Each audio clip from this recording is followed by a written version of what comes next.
feels so good, like being able to like dust and neem up every one of your plants. Even though I'm going to get yelled at because the smell of neem is like ridiculously strong. I spray neem on every plant that I have, under the leaf, on top of the leaf, just to make sure that no pests are there or they're not invited. Also to give it that nice shine. They almost look like new plants. I love the aspect of doing that. Even though I have a lot of plants to take care of, it doesn't even feel stressful because I feel like I'm at one with my plants. I'm taking care, I'm doing my job, and then they show me in return, months, days later, when they start to grow, on how happy they are. So, like PMing your plants, I call it preventative maintenance. Whatever you want to call it, that's totally up to you. But dusting, looking out for pests, and then adding some neem for pest protection, for preventative measures is what I like to do, and I encourage you to do it if you don't do it. Dusting allows for your plant to photosynthesize better, so it doesn't have that layer of dust blocking any light for hitting your plant, so your plant can get like the most light that it can basically get.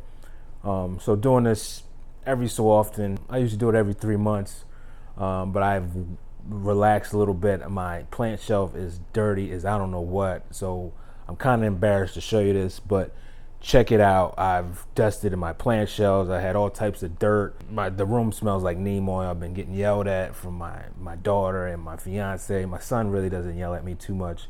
He doesn't mind the smell, but they usually get on me, and I tell them it's just for a good cause, if they can bear with me. But I'm going to be buying some candles just to block the smell. All my windows are open, so my house can kind of vent from the neem, but my plants look awesome right now. I'm happy to present this video to you. This is a May tour of my plant collection in my grow room.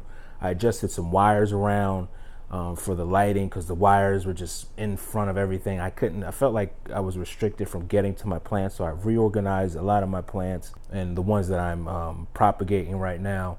So you'll see a lot of this in this video. And if you haven't seen this video before, I'm an exotic plant collector. I use this video to talk about how I take care of my plants and just to share information. If you're new to the plant game, you will definitely benefit to watching this channel and subscribing. So please subscribe and like and share. And leave me a comment if you have any questions about preventative maintenance and what do you guys do for preventative maintenance for taking care of your plants on the weekly, the daily, or the monthly. But let me stop rambling. This is a video of my, like I said, 2021 May. It's actually May 1st, and you're seeing what's going down firsthand with my collection.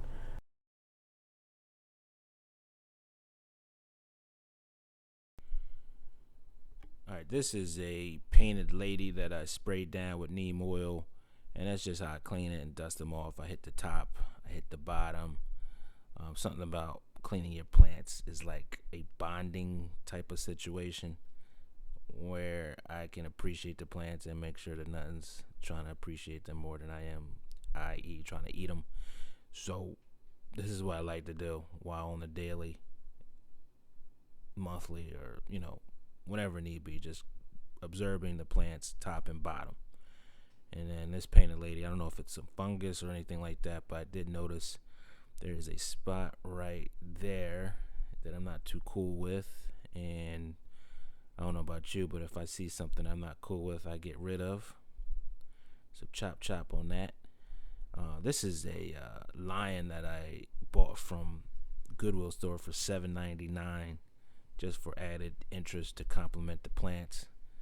Like that, like little Asian features, because I love Asian architecture. It's just one of those things. And I'm so embarrassed. This is my filthy, filthy plant shelf, along with my beautiful plants that we just can't have that. So we're just going to dust the plants off. And while we're dusting the plants, I'm going to show you what my plants look like. That is my squamiferae that I'm moving around. And right there, I've actually got my, that's American rice, and that it's not doing too well, but I'm bringing it back. We got some Monstera albo. We got 3 right now that I need to move around, and more dust under those. So I'm just transitioning and dusting and talking to you while I'm moving around. That's another statue of Asian Buddha that I keep around. I have a couple of them. And this is Pink Princess section. I had them sporadically moved around on the wall, but I'm like, well, we just keep them together so I can keep an eye on all of them at the same time at the same spot. So it's pretty cool having a Pink Princess section, and of course there's tons of dust under there.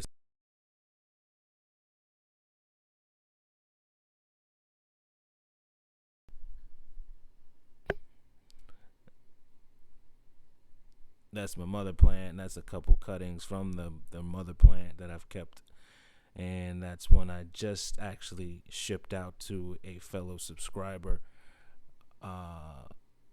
That's the original mother plant. That's kind of showing a little reversion in the blue pot there, the blue ceramic pot, and right behind it, that's the mother plant. But you can see the cuttings are getting taller and taller, and it's only been a little bit over 6 months since I had. I'm sorry, a little bit over a year since I had the plant. And this is just a pan out shot of all my plants on that second shelf. And that water bottle, I suggest you, I don't know if you guys have water close to your plants, but if you have something that's sitting there, it's just convenient to water your plants so you don't have to keep running back and forth to the sink. A second shelf was even worse. And I have my smaller plants up here because it's a little bit closer to the light. You can see how dirty that tray is.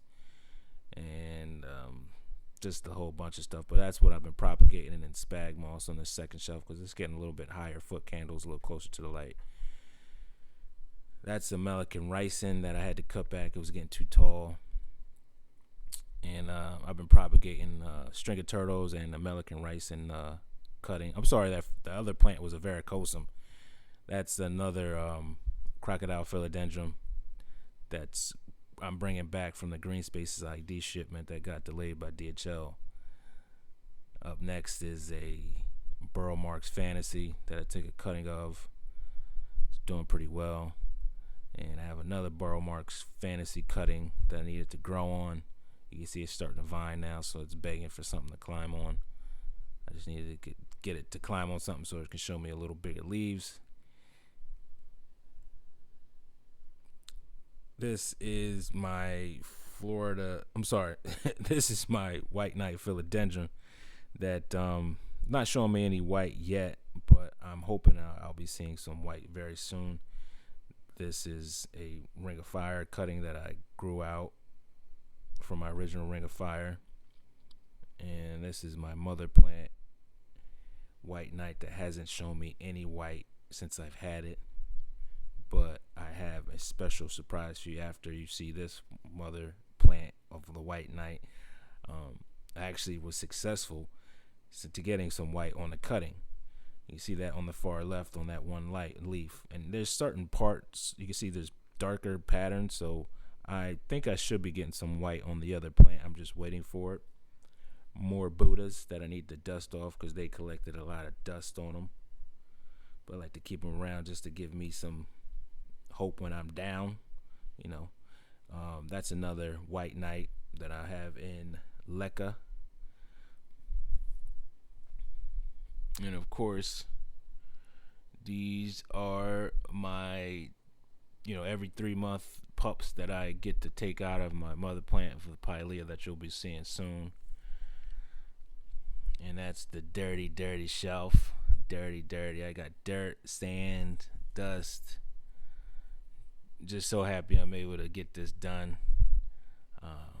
We got Orchid Moss there, just everything just under the sun's on that shelf. So that's why I got to get this stuff off. I got the leaves there that I need to remove. There's a pilea leaf.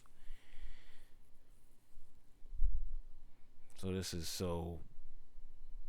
I don't know, it's just so relaxing just to get that layer of dust off. I'm just in the zone, taking care of my plants, just me and my plants. I know a lot of you guys that have plants feel that way about just maintenance in your plants. You just feel like, I don't know, you just went to a vacation and came back and you didn't have to pay for anything. To each his own. But down below is I got my taller plants because the light's farther away. You can see my Crocodile Philodendron Thai constellation. This, I just wanted to show you, this is a squamiferium leaf. You can see the red bristling from the new leaf, but that's how glossy and shiny I like the plants to look, almost like a waxed car. Florida Ghost. And yeah, I have sticky paper in here just in case some flies want to fly around. We just want to capture them, just hop around and start causing me problems. So I'm just preventing everything. That's a glossy elbow leaf, glossy pink princess section. How lovely is that pink princess section? And this is my silver sword philodendron. That's about, I want to say, 3 foot tall now. It's showing mature sign of leaves. And that's my beautiful mother plant Pilea. I have it growing on a stake now. Thai constellation. That's its newest leaf. You can see that vein is just so beautiful. And right behind that is the notorious red heart philodendron, glistening, right next to a crocodile philodendron that is growing so fast for me, given like the proper amount of light.